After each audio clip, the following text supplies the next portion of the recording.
That's country and all your favorites. B92 Country, the Tex Carter Morning Show. Good Tuesday morning. Got a special guest on the phone with us this morning. Let's give a big welcome to Ronnie McDowell. Ronnie's out on that Red, White, and Blue Tour 2026. You had a busy weekend, sir. How are you doing? You know what, Tex, I'm doing wonderful. I feel like an 18-year-old, but I don't want one. I understand.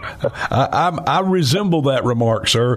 I see that you played Tuscaloosa Friday night in a special Elvis-themed event. That's kind of appropriate since we know how much you have thought of Elvis through the years. How was that show in Tuscaloosa? You know, that was one of the funnest times I've had in years. There was a little 9-year-old boy dressed in a white jumpsuit, and he got up on stage, and I introduced him. I said, "What's your name?" He said, "Elvis." And I said, No. I said, "What's your real name?" He said, "I just told you, Elvis." So his real name was Elvis? His real name was Elvis. Oh, man, that's awesome. Yeah. Now, you got started with The King Is Gone after Elvis passed away. That was a huge song for you back in 77. I remember that. I was in high school at that time, so we're close to the same age, but not quite. But I remember that big time. Yeah, that changed. That changed everything for me, like overnight. Just instantly, everything changed, and I've been running ever since. You really have. You also played in Gadsden Saturday night at the historic Ritz Theater in downtown Gadsden for a Valentine performance. How was that Gadsden show Saturday night? You know, both shows, Friday and Saturday, were unbelievable, and I'm having a good time with the Red, White, and Blue tour, and it's going to be fabulous the whole year with Jeff Bates and Paulette Carlson. And the crazy thing is, 2 young kids came up to me last week at the Music City Bar and Grill, where I hang out with a friend of mine, Rodney Collins, who owns the bar, him and his wife. And these kids walked up to me and said, "How you doing? We're on the show with you this weekend." I said, "What's your name?" He said, "Well, we're the grandkids of the Statler brothers." And so they got up and sang at the bar, and they blew everybody away, including myself. Man, that's got to be fun. Yeah. So the tour's going to be unbelievable, and during the year, we're going to add Pam Tillis, and we got so many going to be with us. It's going to be fun, though. Going back to the music career, of course, we talked about The King Is Gone. Then you had I Love You, Love You, Love You, went to number 5. And then you had some follow-up songs and some slower years, a little bit less radio success until 1980. Man, 1980, you're talking about The King Is Gone changing you. 1980 had to be a big year for you. Wandering Eyes, Older Women, Watching Girls Go By. Yeah, it was, because I found my nick and my groove with Wandering Eyes by Jamie O'Hara. And Jamie also wrote for me Older Women. I didn't want to do that song because I told him, I kept saying that I didn't think women wanted to be known as older. And boy, was I wrong. My number 1 record.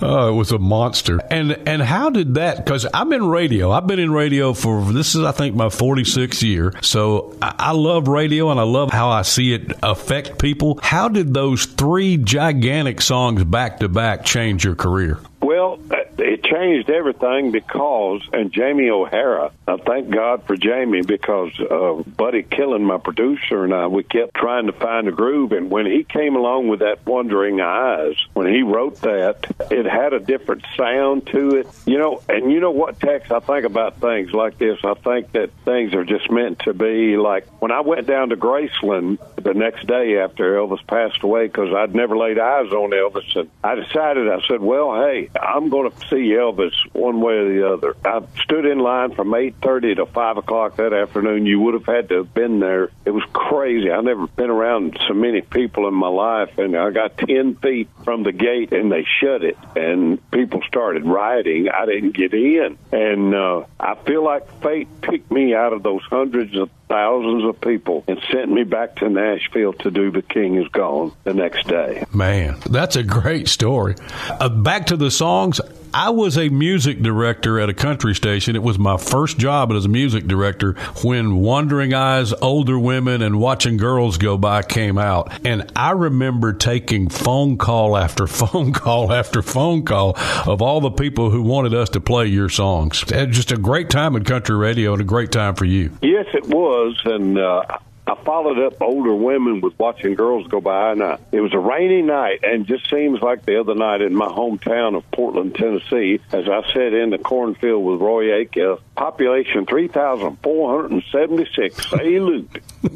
And then I debuted Watching Girls Go By, which that night it was raining. I never will forget, and I got out my old 45s, and I thought I need to write a song to follow up Older Women with. And I got this song, this record, and I know you remember it, too. I'm a Girl Watcher. Remember that song? Yes, I do. I'm a Girl Watcher. Yes, sir. Watching Girls Go By. Well, I took that line out of that song, and I wrote that night, Watching Girls Go By. And so that's how that happened. Fate is a hunter, like I said. It found me again with that song. That is awesome. And, of course, now, after that, you had another 10 top 10 country songs. You got a huge library for everybody to enjoy, and it's got to be fun hearing them sing those songs back to you on stage everywhere you go. Well, you know what's crazy about it? I go out in the audience every show I do. For instance, if I go out and do Watching Girls Go By, what is crazy, after almost 50 years, when I walk out there and we do Watching Girls Go By, how people sing along with it. It does my heart good to know that people remember and how to sing Watching Girls Go By or Older Women or Wuthering Eyes. It's amazing what music could do. Coming up February 19th, you're going to be playing the Royal Theater in Hogansville, Georgia. That's just southwest of Noonan, not far from here at all. Our listeners can go by. Where can they purchase tickets? Is it online? They can do that, or just call the theater, either either. They just call Royal Theater in Hogansville. Look that up online. You can get some tickets and enjoy Ronnie McDowell, the Red, White, and Blue Tour. Oh, I got to ask you one more thing, because people ask me this all the time. Like I said, I've been doing this about almost as long as you have. Not quite, but almost. I get asked all the time, when are you going to retire? And I wonder if you tell them the same thing I do. So I'm going to ask you, do you think you will retire anytime? I will tell you that I tell my classmates, when they see me out in a store or wherever around Hendersonville, Tennessee, I'm actually from Portland, Tennessee, like I said, but when I see one of them out at a store, they'll go, when you going to quit running up and down the road? And I go, so what do you want me to do? You want me to sit on a porch, play golf? I don't think so. I got on a fast-moving train with The King Is Gone back in 1977, and if I get off of it, I will literally die. I can't do that. I understand totally. Again, that's about the same response I give. I'm having too much fun. Why would I want to quit? And, and I'm doing what I wanted to do when I was 3 years old, walking around the house. At 3, now this is the God's truth, I was singing Your Cheating Heart at 3 years old by Hank Williams, who is my total country inspiration. Man. And I literally walking around the house singing that song, and I knew at 3 years old exactly what I wanted to do. That is awesome. Ronnie, that is just a great story, and I am glad you're doing well. We know that you had a little health scare last year. We were all praying for you and concerned about it. I do want to ask you before we go, how are things going health-wise right now? Well, I went back. The girl that did the operation on me, Christine, she's 38 years old. And just before she put the mask on me to cut me open on my neck, I said, Christine, please tell me this is not your first rodeo. She said, no, Ronnie, I've done quite a few. I said, well, you are 38. And so I want you to know, 2 weeks ago, Tex, when I went to get my ultrasound, she came in after we got through, and she said, Ronnie, you're clear. You're good to go. I understand you got 2 shows this weekend. I said, yes, I do. She said, do not let those pretty girls get your heart rate up. Good advice from a 38-year-old woman. I hear you. Ronnie, I hope you are kicking around doing this for at least 20, 30 more years. I really do. I hope you get to continue doing it, and we're looking forward to seeing you at the Royal Theater in Hogansville coming up February 19th. And, man, we appreciate spending time with you today, too. Well, Tex, just think about this. I appreciate it. If I live to be 100, think how unbelievable this will mean then. older women. Oh, man. Ronnie McDowell. Man, we appreciate your time again. It's been fun talking with you, Ronnie.